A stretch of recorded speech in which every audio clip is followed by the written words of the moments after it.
I think I need a guest spot on that show to talk about Romeo Doubs with Mason Crosby. Time for a fan weather forecast brought to you by Utke Heating and Cooling. 72 degrees, sunny skies right now. Looks like clear skies the rest of the night. A low of 61.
Some shows talk about one team. Other shows barely talk sports.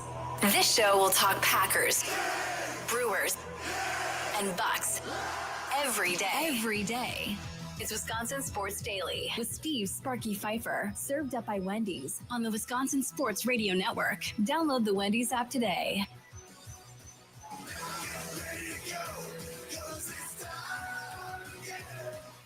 It is time again. How we doing on a Friday? Game 4 NLCS tonight. Oh, buddy. Can I make a confession? Sure. Yeah, go for it. I don't think I'm going to be watching it live in the beginning of this game. Wow. I don't think I'll be watching it live. Can't stomach it? Or? I have it set to record, but I don't think I'm watching it live today. So I'll probably watch it later, but I don't think I'll be watching it live because you can't do that to yourself. We are running all over the place tonight. The 9-year-old signed up for a dodgeball league in the city where we live. And I thought it was going to be 4th and 5th graders because he's in 4th grade and a small dude like myself, right? Come to find out, they didn't have enough kids to sign up, Charlie. So it's 4th through 8th grade for this dodgeball league. Well, at least he'll be able to dodge the balls better. I told Kay, I was like, babe, I hope they're not all athletes in this dodgeball league. I'm hoping some of these kids aren't very athletic, don't throw all that hard necessarily. I mean, my 9-year-old can throw pretty hard for his size, without question. He can bring it, right? But these other kids, I mean, if there's 8th graders that are athletic and can bring it, he's going to be in a world of trouble. You know what you should do? If things are going downhill a little bit, it's getting out of hand. The older kids are I'm not staying to watch. I'm dropping them off. Well, you should get one of those little propeller hats, throw that on and pretend like you're a kid and get out there and then show them who's boss. There's probably 8th graders bigger than me. Yeah, exactly. I think you could blend in, Sparky. No, the gray hair throws it off, man. But people are dyeing their hair gray nowadays, so I guess anything is possible. Yeah, exactly. Just say you're a kid who dyed your hair gray. No, I don't want to do that either. All right, let's get to this. It's time for your green and gold update on Wisconsin Sports Daily, powered by the Potawatomi Sportsbook on the Wisconsin Sports Radio Network with Steve Sparky Fifer. All right. This is what we're going to do. We're going to do what we normally do on Fridays at 2 o'clock now. What are you confident in with the Green Bay Packers? What are you concerned about with the Green Bay Packers heading into this game? And what are you curious to see from the Green Bay Packers? Confident, concerned, curious. We do it each and every Friday. So you can text in your answers. You can call in your answers, whatever the case may be. Nicolay Law, talk and text line 414-677-1250, 414-677-1250 on YouTube at WI Sports Radio on YouTube, at WI Sports Radio on YouTube if you want to watch the live stream of this. Plus, we have the leadoff show coming up at 6 o'clock tonight, 6 to 7:30, as well with Tommy Wirtz. Make sure to stay tuned for that. We've got the Wisconsin Sports Wrap-Up show coming up next at 5 o'clock. So full plate of local radio for you all the way up to 7:30 tonight. All right, confident. What are we confident in, Charlie, heading into this game? Heading into this game, I think the thing I am most confident about, and I think this is something most of us Packers fans have been asking for, is Tucker Kraft to get the damn ball. And I think Tucker Kraft in this game is going to get the damn ball. I think this is a game where I expect for him to get 6 or more receptions. Oh, my goodness. For 85-plus yards and a touchdown. You got a better chance of winning the lottery than thinking that that's going to. I am confident it's going to happen. The odds of that happening are about probably damn near as close as it is to you winning the lottery at this point, because nobody knows what they're going to do on offense every given Sunday. Feels like it's his turn. Well, fine. But every week, this is what we know. Josh Jacobs is going to get a bunch of touches and run the football. They're going to throw the ball to Josh Jacobs as much or not more than every wide receiver on that team. We know that. We know that Jordan Love is going to probably make a throw or two where you wish he could have it back. And he's going to make some of those you're like, damn, that was really good. That's what we know about the offense. I have no earthly idea who's going to lead the team in receptions on a week-to-week basis from wide receivers and tight ends. You just don't. Ryan Wood was on earlier from the Green Bay Press-Gazette, Packers beat writer. He thinks there's a chance that Christian Watson might actually play this week. Now, if Christian Watson comes back and he plays this week, don't we feel like he's going to get the ball to Christian Watson to get him going in this game? Maybe, but also I feel like a guy coming off another brutal injury, like he's gone through multiple times in his career. Or at least he's healthy. He's probably not going to be on the field. Unlike Zach Tom and Jackson Churio, we know he at least is healthy. Right. He comes on the field. He's probably still not going to play an entire game. He's not going to get a lot of offensive snaps. He'll probably be out there for like 15 would be my guess total. And I think Jordan Love, knowing that he's coming off the injury, yes, you want to get it to him, but Jordan Love and Matt LaFleur are probably only going to try to get it to him in moments where he is clearly wide open, which I think limits a lot of those opportunities sometimes here, because Christian Watson isn't exactly the greatest at separating within 20 yards. He's good at separating downfield, but not within 20 yards. And if you constantly have to work on getting him downfield with the way the offensive line has played this season, you just can't get that time in order to get him downfield. So no, I don't think he'll get the ball as often, even if he plays. What are you confident, concerned, and curious about? Nicolay Law talking text line 414-677-1250, 414-677-1250. I'll tell you what I'm confident in coming into this game. I'm confident in the fact that I firmly believe that Josh Jacobs is going to score a touchdown. And I'm confident that Josh Jacobs is probably going to have at least 20 carries coming out of that backfield for the Green Bay Packers as well. I'm not as confident that he'll be over 100 yards because he really doesn't do that. But I would say 20 carries, 75 to 80 yards, somewhere in that area. One of those is probably like for 20 yards. And he finds the end zone at least once. Maybe it's multiple times, but I'll say at least once for Josh Jacobs. It's going to be another interesting week for this offensive line. And Jordan Morgan at right guard. Zach Tom playing hurt, it appears, yet again with the oblique injury. And then the left side of that offensive line, what that is going to look like is another question too. So we'll see. We'll see what happens going in. Concerns. What are you concerned about with this Packers team? Now, again, it can be absolutely anything. I'll start here on concerns. Concerned about the special teams unit. I'm still concerned. I'm still concerned about the kicking situation, the field goal kicking situation, regardless of who the kicker is, right? It doesn't matter to me who the kicker is. But the idea of just them keeping guys off of the kicker to allow them to make kicks. I'm concerned about that. I'm concerned still about the return game and lack thereof the return game for this Green Bay Packers team. I'm still concerned about people making the right decisions inside the 10-yard line. Does it not feel like every week you as a Packer fan are screaming, let it go? And he doesn't. All the time. Or fair catch. And there's nobody within 10 yards of the dude. Oh, fair catch. And you catch it is like 2 minutes before somebody gets to you. It's like, what are we doing? Some bad decision making back there with the returner. So those are my concerns, and they all go to Rich Bisaccia's unit on special teams. Definitely. And I think that's the case that you get when you have a Matthew Golden, who's a rookie wide receiver who has never returned kicks in his entire career, or Savion Williams kind of doing the same exact thing in the punts. I mean, these are players that I think you are putting a lot of faith in a unit that, again, I think it's very obvious that Matt LaFleur doesn't care about special teams, like at all. He goes out there, he says, I want pieces who can go out there and just perform so that I don't have to worry about it ever again. So this is the problem, right? So whose job is it to really focus on special teams? Rich Bisaccia. Yeah. Okay, no, that's fine. Yes, technically you're right. But where I was going was, is it more about LaFleur having to care about this, or should it be more about Gutekunst having to care about this as the general manager? What I mean is this. Prior to Rich Bisaccia, they weren't spending money on special teams coordinators. They were giving minimum amounts of money to guys. They really weren't invested in trying to pay somebody. Well, then it got so bad and so sideways, they finally swallowed hard and said, fine, we'll go get somebody good. Bisaccia appeared to be a great leader of men with the Raiders, had an opportunity to be an interim head coach and all of that. So you bring him in, you justify paying him the $1 million because now he's the associate head coach or whatever, and is going to help LaFleur be a leader of men and whatever the case may be. Okay, fine. Then you let him, and I blame him more than I blame anybody else. I guess you could blame Goody for listening. You let him talk you into drafting Carlson at kicker. That didn't go well. And then you had to scramble to figure out something else. And by the grace of God, McManus was out there because of all his nonsense that was going on, and you were able to bring him in. Kicked really well, able to sign him into an extension, or a new contract. Thank God. That worked out.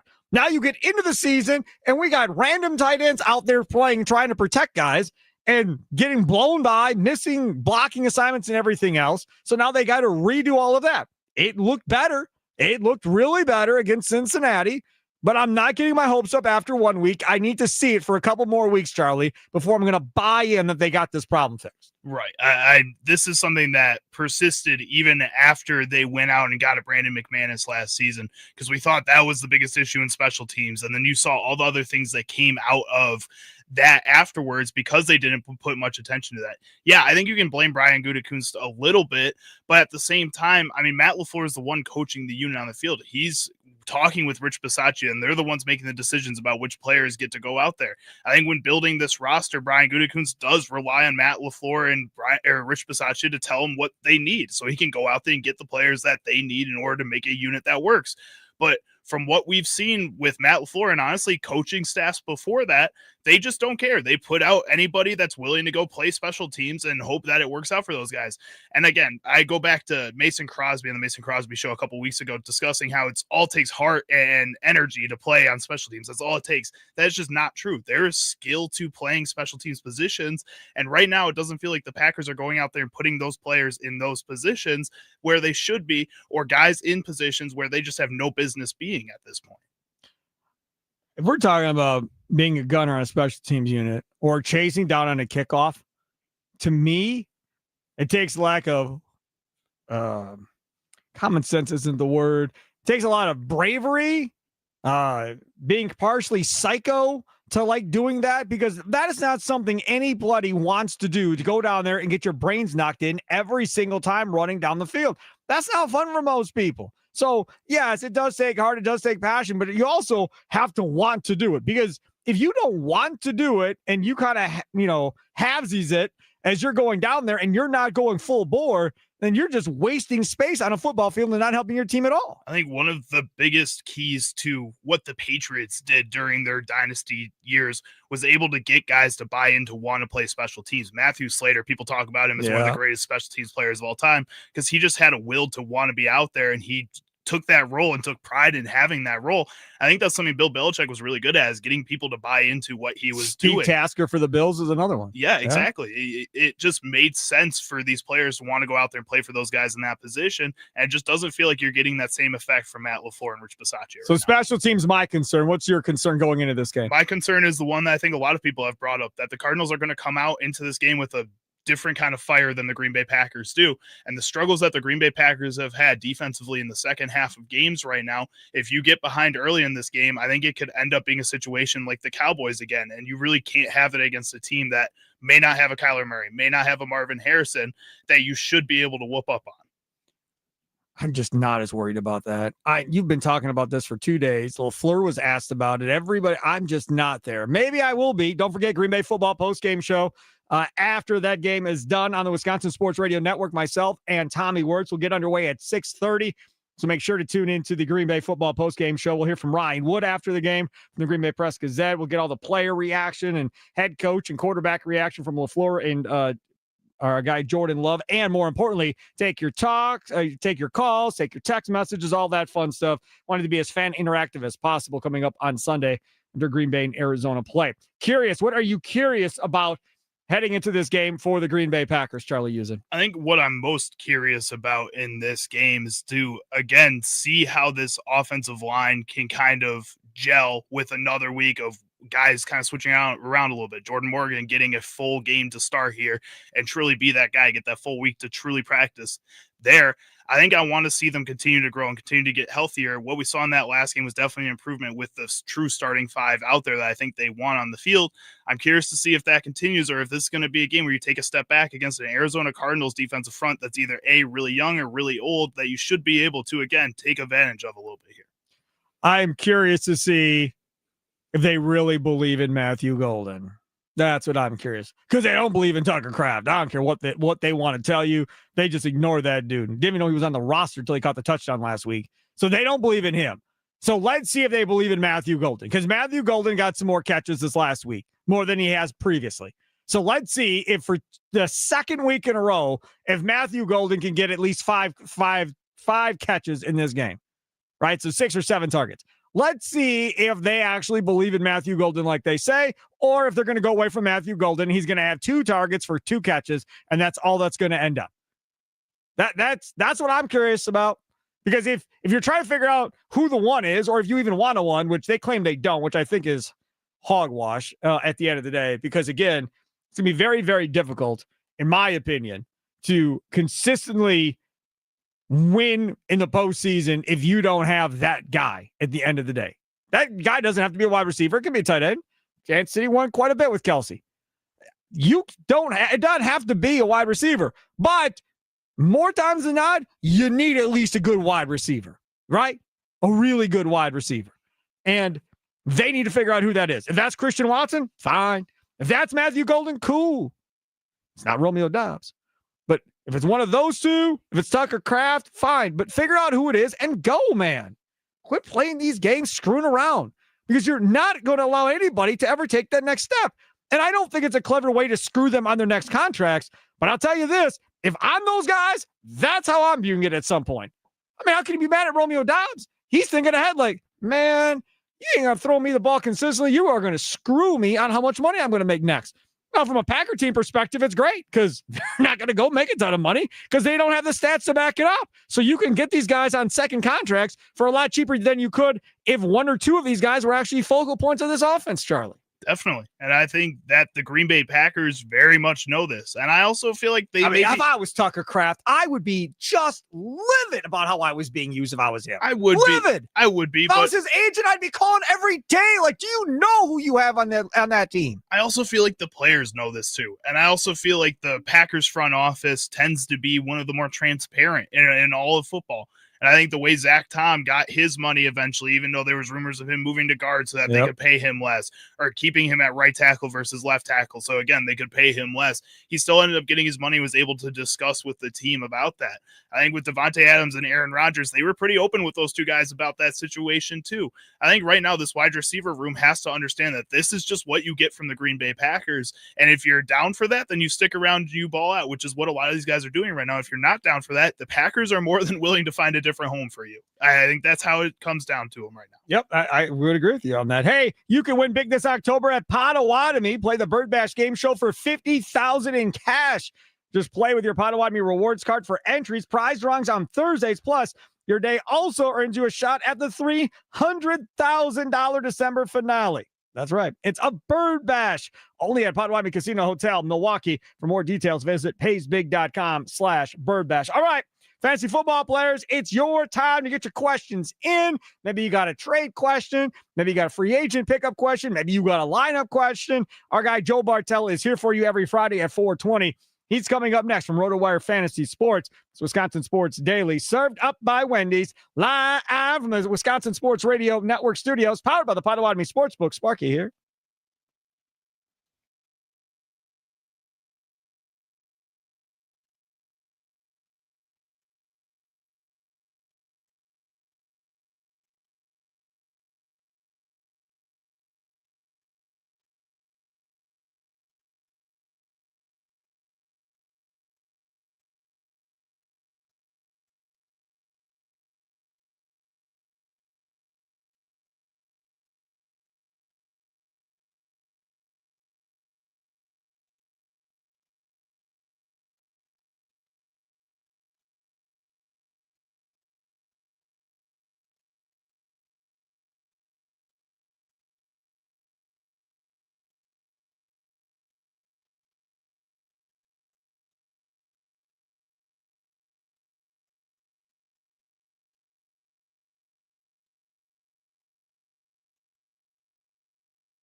This was Wisconsin Sports Daily, served up by Wendy's, live right here on the Wisconsin Sports Radio Network. Thanks for tuning in. Appreciate you. Wisconsin Sports Wrap-Up comes up 5 to 6. Give you the highlights of the day here on the network throughout the day. Then at 6 o'clock, Tommy Wirtz, the big old hunk of love, comes at you from 6 to 7:30 with the leadoff show, powered by the Potawatomi Sportsbook, to get you ready with the lineups, latest on what Pat Murphy had to say, and all the fun stuff there. Jose Quintana gets the start for this one tonight. Yeah, and you lose, it's over. Season's a wrap. You win, you get to play tomorrow. So we'll see which way this one goes tonight. Time now for some fantasy football. We do it every Friday at 4:20 with our guy Joe Bartel from RotoWire Fantasy Sports. Follow him on Twitter at JB Fantasy Sports. Joe Bartel, how in the world are you? And I'm doing all right. It's great to talk about football every single week, so happy to be on with you guys. All right, so this is how it goes. All you have to do to get in, call or text, either works. Nicolay Law Talk and text line 414-677-1250, 414-677-1250. If you have a question about trade, free agent pickup, a lineup question, whatever the case may be, I will tell you that injuries are absolutely killing people right now in fantasy football. Yeah, I mean, you were flexing on me last week that you didn't have to worry about the Bam Knights of the world playing. So Yep. It sounds like your lineups are completely fine, but literally everybody else seems to be dealing with a lot of stuff. And I've been driving by. I think I saw Brock Purdy's out another week as well, too. And the Niners passing attack might be getting back. George Kittle and Jawan Jennings is dealing with a million different injuries. Ricky Pearsall. Just overall, I mean, I think about some of the best offenses in the NFL. And the Rams, for example, out Puka Nacua for a bit. You'll have Emeka Buka likely out for the Buccaneers for a little while now as well, too. It's tough because we are really hoping to withstand or at least have some of these guys return. It just feels like each and every week it's a law of attrition now at this point. I haven't been completely free of injuries. I lost some league neighbors for the year. Bucky Irving has been out. So I've been dealing with my own injuries as well. Now, let's look at it from this perspective in this Green Bay-Arizona game coming up, because Jacoby Brissett, again, they have not won, but they've done some things, I guess, over there. The Marvin Harrison thing is a question mark. This Packers defense has played well for like 3 or 4 quarters, or at least the first half of most of these games. Are there any fantasy options worth playing on that Arizona side? Yeah, and I guess I might have missed it. Did Marvin Harrison get ruled out, or is it still he could play with the concussion? Correct. He could play. Right. Okay. Yeah, so historically, and I say historically, really the past 2 or 3 years as the NFL, I think, has gotten more on top of the concussion stuff. Typically, you see an NFL player out at least 1 week. The Cardinals by next week. I wasn't surprised with Murray. I'm assuming Marvin Harrison won't play, but even if he does, we talked about this in the same airways last week. I was very confident that the Bengals offense was going to present. No, he has been cleared. He has been cleared to return from concussion right, as of a half hour ago from Mike Florio on Pro Football Talk. Okay, good. So, I mean, that's an important point, because I was very confident that the Bengals offense with Jamar Chase and T. Higgins was going to take advantage of the smaller secondary pieces for the Packers. That as much pass rush you might think was going to happen, they weren't going to get home in time. Flacco was going to get the ball out of his hands. That's not how Jacoby Brissett plays, and that's not how the Cardinals play either. And Marvin Harrison, as good of a receiver is, I really think he is. He gets too much, I think, crap for the one of the higher drafted receivers, and also all the commotion about him entering the league. In reality, the Cardinals, I think, are using him horribly. The way that the Cardinals have Marvin Harrison is almost the way that we in Packerland use Christian Watson. It's not quite the same, but that's how you should think of Marvin Harrison. So while I think Jacoby Brissett can find Marvin Harrison, of course, it's of course good to have as many good pieces out there. It's not like here's a Jamar Chase we saw last night get 16 catches. It's more like here's a deep threat and a guy that runs the boundaries, can do those crossing routes if the running game is established. And that's the big part for me. If it's going to be Bam Knight as the guys we saw last week, then I think the Packers defense can handle that. And there's no scramble threat with the Kyler Murray part of it too. I actually do have a lot of faith that Packers will take care of business this week. And even if Marvin Harrison is good to go, like you had said, like that doesn't make much of a difference to me. I think the Packers will. Get your questions in. Joe Bartel, RotoWire Fantasy Sports, Nicolay Law Talk and text line 414-677-1250, 414-677-1250 on the text line 262 full PPR. Pick 2 to play this week. Pick 2 of these 3: Pacheco, Mason, or Carter. Pacheco, Mason, or Carter. Full PPR, Mr. Bartel. Yeah, Chiefs favored by 12.5. I think that was the largest on the Week 7 slate, and rightfully so. I know that the Chiefs lost to the Raiders on Christmas Day a couple of years ago, a bad Raiders team, and the Chiefs just seem to be rolling on all cylinders.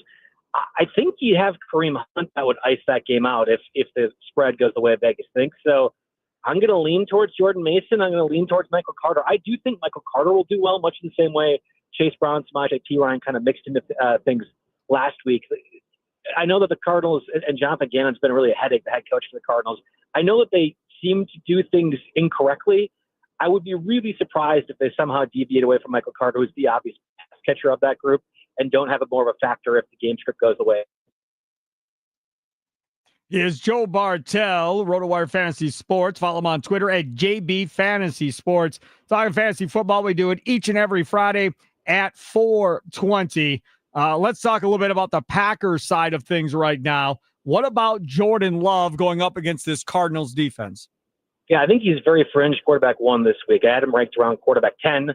I think you'd rather play him over probably Matthew Stafford with the Puka Nacua injury, and I would rather have Baker Mayfield against the Lions, beat up secondary, for example. But I think Jordan Love's easily in that range. And the way he's been playing has been awesome. Now, ideally, compared to like the Jackson Darts, Drake Mays of the world, you would want Jordan Love to get more like the 40 to 50 yards rushing.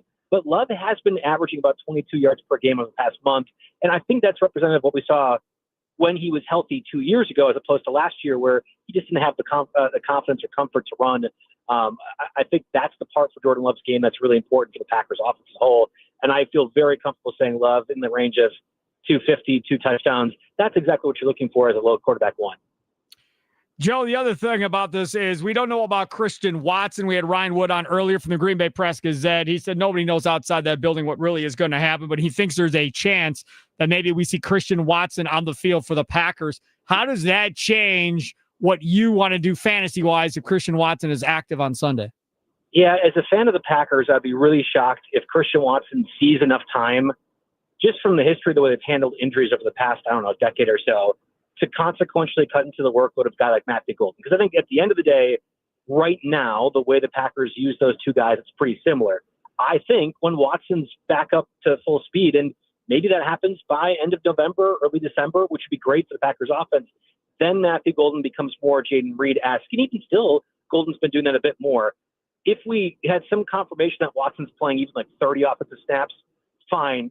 Maybe it's a scenario where if you need Matthew Golden as a flex play, I'll go ahead and deviate from that. But I'm still playing Romeo Doubs. I think I'm still playing Matthew Golden if I have to. And I do think Josh Jacobs once again has a good game, and Tucker Kraft right in that mix as well too. The way the Packers spread the ball around, it's never going to be many boom weeks, but you're still happy with having those as floor plays.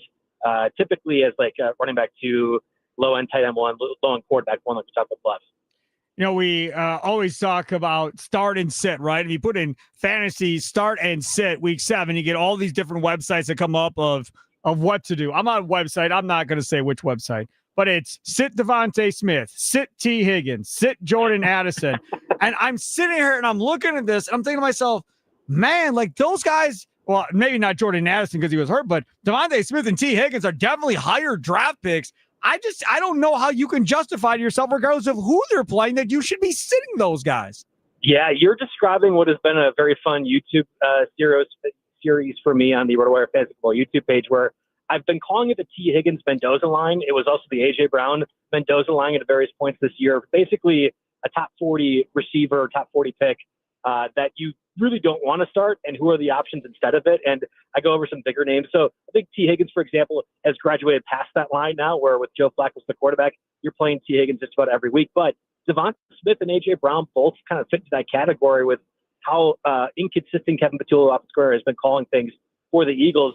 I agree with you, though. I don't know how many better options. Like, okay, great. Tez Johnson example was the top waiver wire pick, that receiver this week with Emeka Buka out, with Chris Godwin out.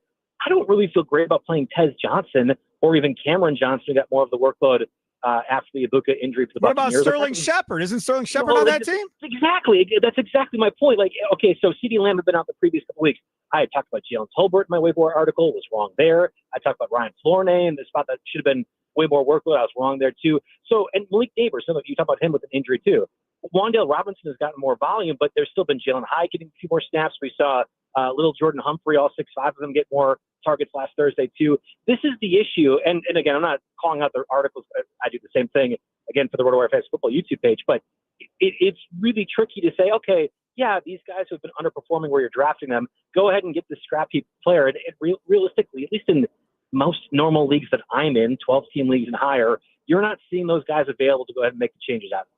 I'm always I like to ask you, give me a guy that maybe people aren't familiar with and so forth to play this week. This week, I'll give you one. What about Mason Taylor, the tight end for the Jets? I actually picked him up in a league. Love him. He was probably my ride or die entering the year. And, Matthew Berry has pioneered that term, but he'll talk about around 5 or 6 guys, and that's fair enough. When I say ride or die, it's like, here's the guy in my last pick that I'm going to be taking everywhere. And I felt really confident that outside of Garrett Wilson, there had to be a second target in New York. For a while, Mason Taylor wasn't a factor. And really, it was only the past 3 weeks that he ended up being a bigger part, 22 targets, each of the combined over the 2 weeks prior. And then the London game happened where, of course, nobody offensively did anything for the Jets. And now Garrett Wilson's injured. I'm a little bit worried that the Panthers and any NFL team can kind of just key in on the read option, can key in on the handoffs to Breece Hall, and really stomach what has been a really awful Jets offense and make them even worse. But if there is going to be a guy to elevate to the number receiver, like to the top target for the Jets, it's not Alan Lazard, it's not Josh Reynolds.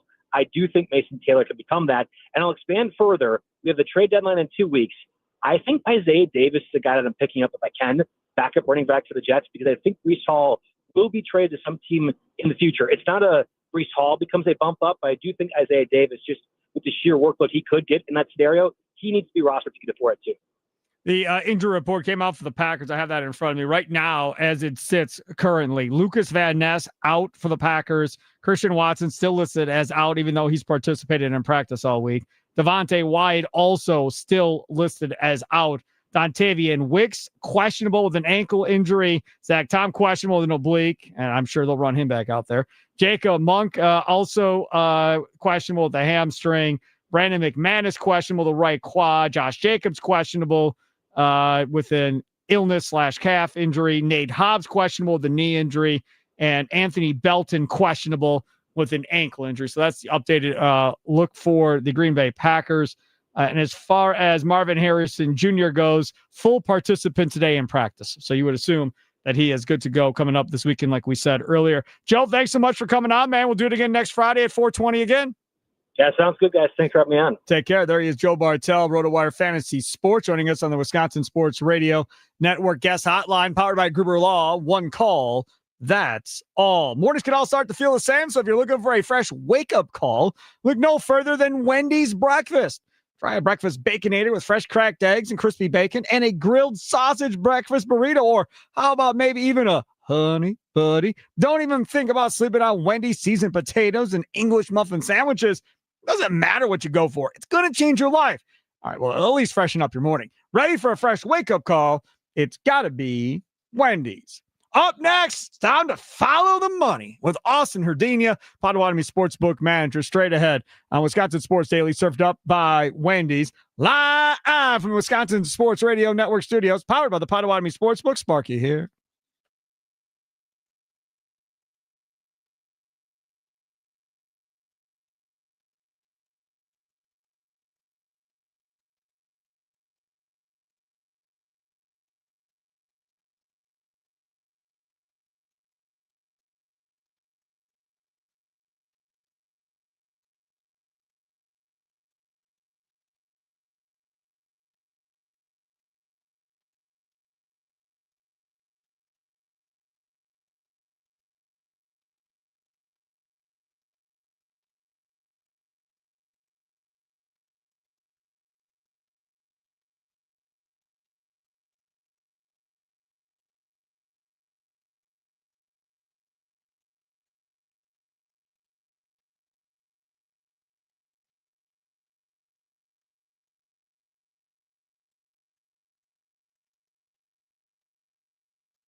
Welcome back.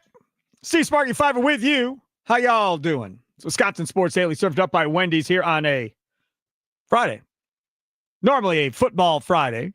We have had Ryan Wood on, Andy Dorff talking about the Cardinals. We had Joe Bartel doing some fantasy football. We did Confident, Concerned, and Curious. So quite a bit of Packers. Also did some Brewers too.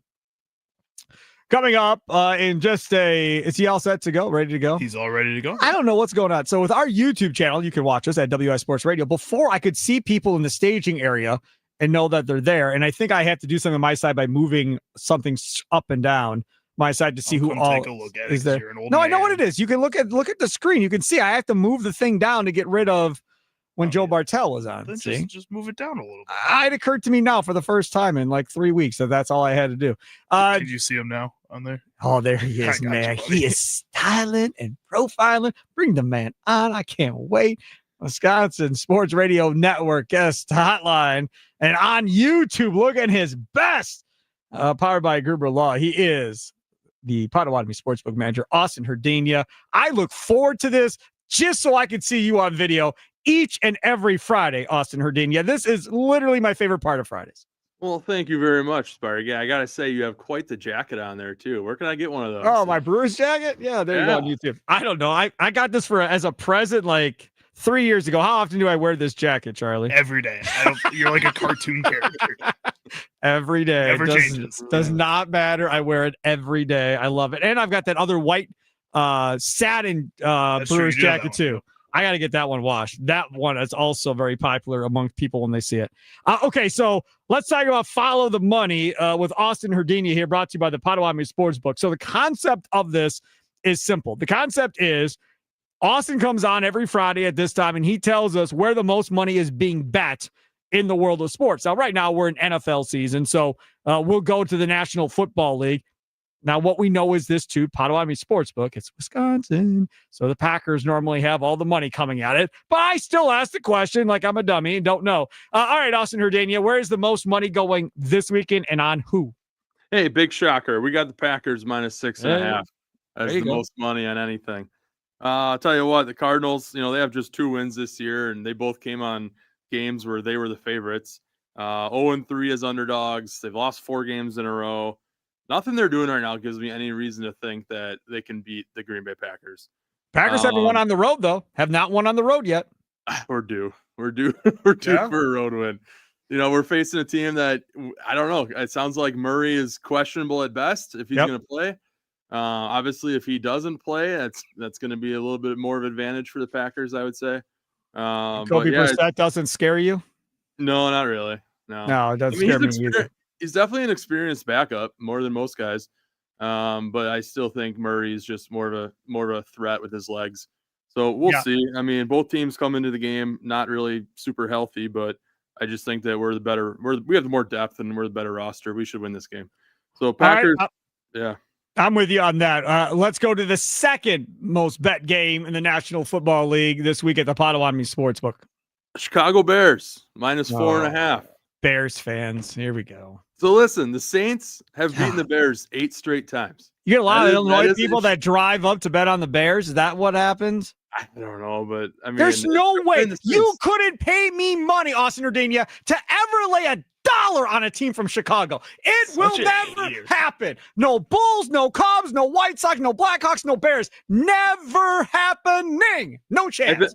Well, if that's the case, then I think you're missing out on a winner this week. I don't care. I'm not betting on them. I don't care. The Saints have been trailing at the end of the first quarter in all 6 games this season. So if that continues, Bears get a lead. They're not going to give up that lead. Caleb Williams has not thrown an interception in 9 of their last 10 games at Soldier Field. Good job. You just jinxed the hell out of that. He's going to throw one this week. Good job, Austin. Listen, there you go. The Saints have had the Bears numbers, beating them 8 straight, like I said, but that was a different Saints team. That was a different Bears team. Yeah, I just think the Bears get it done at home. I will say this. Ben Johnson has them playing well right now.